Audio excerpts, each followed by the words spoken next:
ٹھیک ہے علامہ صاحب، بڑی زبردست جو ہے نا ویلڈ ایک بات کی پروفیسر جاوید اقبال صاحب نے کہ اس کرنٹ سینیریو کے جو ذمہ دار ہیں جو لوگ ہیں ان کی تربیت میں جو ہے نا وہ کمی رہ گئی تھی، جس کی وجہ سے انہوں نے پاکستان کا بیڑا غرق کر دیا، نوچ کے کھا گئے. آپ کا کیا اس میں ٹیک ہے؟ بسم اللہ الرحمن الرحیم. یقیناً وہ اپنے مشاہدات اور تجربات کی بنیاد پر جو کچھ کہہ رہے تھے وہ علی وجہ بصیرت فرما رہے تھے، اور میں ضمن میں یہ عرض کرنا چاہتا ہوں کہ اسلام نے ہمیں اس حوالے سے بڑی واضح کلیئر دو ٹوک تعلیمات ہدایات ارشاد فرمائی ہیں. نبی کریم علیہ الصلوۃ والسلام فرماتے ہیں کل مولود یولد علی الفطرہ فابواہ یحودانہ اور ینصرانہ اور یمجسانہ. ہر پیدا ہونے والا بچہ فطرت سلیمہ پر پیدا ہوتا ہے. ٹھیک ہے. اس کے والدین جو فرما رہے تھے نا کہ والدین کی بات، آقا نے فرمایا 1400 سال پہلے کہ اس کے والدین اپنی تربیت سے، اپنے ماحول سے اس کا عقیدہ خراب کرتے ہیں، اسے کسی نہ کسی اور ڈگر پہ لے جاتے ہیں. تو یہاں سے معلوم ہوا کہ والدین کی بہت بڑی ذمہ داری ہے.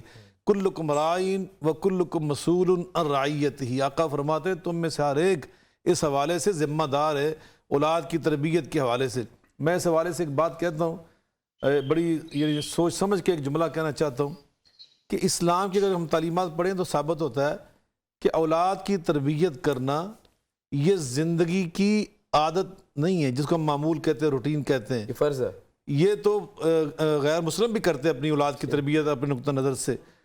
ہمارے نقطہ نظر سے، ہمارے دین کی تعلیمات کی روشنی میں کہہ رہا ہوں کہ ہمارے دین میں اولاد کی تربیت کرنا زندگی کی عادت نہیں ہے، بلکہ یہ ہمارے اوپر اللہ کی عبادت ہے. کیا بات، کیا بات. اولاد کی تربیت کرنا ہمارے اوپر فرض ہے، نیک مقصد کے لیے. نبی پاک صلی اللہ علیہ وسلم فرمایا تربیت ہے اسی چیز کا نام. آپ نے صحیح بات فرمائی کہ ایک مقصد بھی ہمارا نیک ہونا چاہیے، لوجہ اللہ ہونا چاہیے. پیسہ نہیں ہونا چاہیے کہ پیسے کے لیے تربیت کرو کہ بڑا ہو کے ڈاکٹر بن کے پیسہ کمانے والی مشین بن جائے.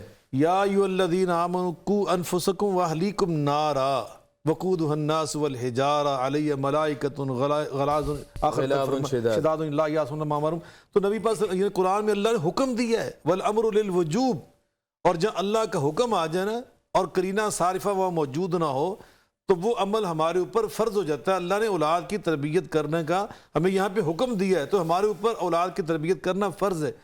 سیدنا علی المرتضیٰ کرم اللہ وجہہ کریم کا ایک بڑا تاریخی جملہ ہے، وہ فرمایا کرتے تھے ادبوا اولادکم، سبحان اللہ، ادبوا اولادکم وعلموہم الخیر.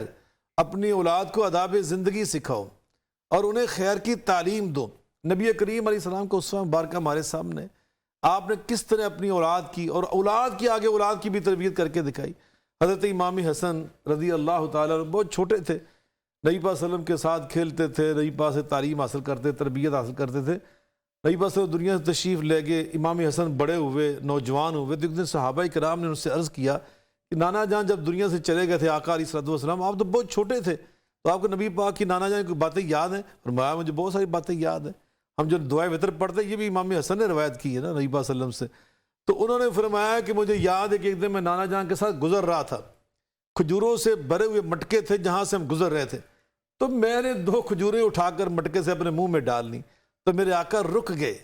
آقا نے جلدی سے انگلی مبارک ان کے منہ میں ڈال لی اور فرمایا کخ کخ، بیٹا ان کو نکالو نکالو، انہا صدقہ وَإِنَّا مِنْ أَوْسَاخِ النَّاسِ وَإِنَّا لَا تُحِلُّ لِمُحَمَّدٍ وَلَا لِآلِ محمد صلی اللہ علیہ وسلم. بیٹا یہ صدقہ کھجور ہے جو میرے لیے اور میری آل کے لیے حلال نہیں ہے.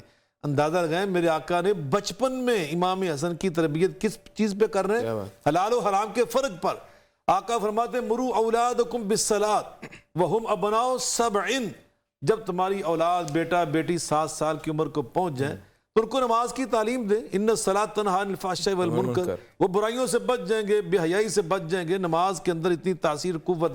فرمایا وَاضْرِبُوهُمْ عَلَيْهَا وَهُمْ أَبْنَاءُ 10 وَفَرِّقُوا بَيْنَهُمْ فِي الْمَضَاجِعِ. آقا فرماتے ہیں 10 سال کی عمر کو بچہ بیٹا بیٹی پہنچ جائے، سستی کرے کوتاہی کرے، پھر سختی کے ساتھ. ہم تو یہ کہتے ہیں کہ مار نہیں پیار، اور پیار کے اندر مار ہی بعض قد ہوتی ہے، لیکن مار کا مطلب یہ کہ ٹانگ ہی توڑ دیں، بازو توڑ دیں، یہ نہیں، تھوڑی بہت سختی کرنا مقصد. اور فرمایا کہ ان کے بسترے بھی الگ الگ کر دیں. آپ اندازہ لگائیں کہ یہ اخلاقیات کس انداز کی نبی پاک فرما رہے ہیں کہ بیٹا بیٹی جب 10 سال کی ہو جائیں، بھائی بھائی کے ساتھ، بہن بہن کے ساتھ، یہ بہن بھائی کے ساتھ، یہ اکٹھے نہیں سونے چاہیے، الگ الگ ہونے چاہیے. آج کے دور میں یہ باتیں میں کیسے سمجھ آ سکتی ہیں؟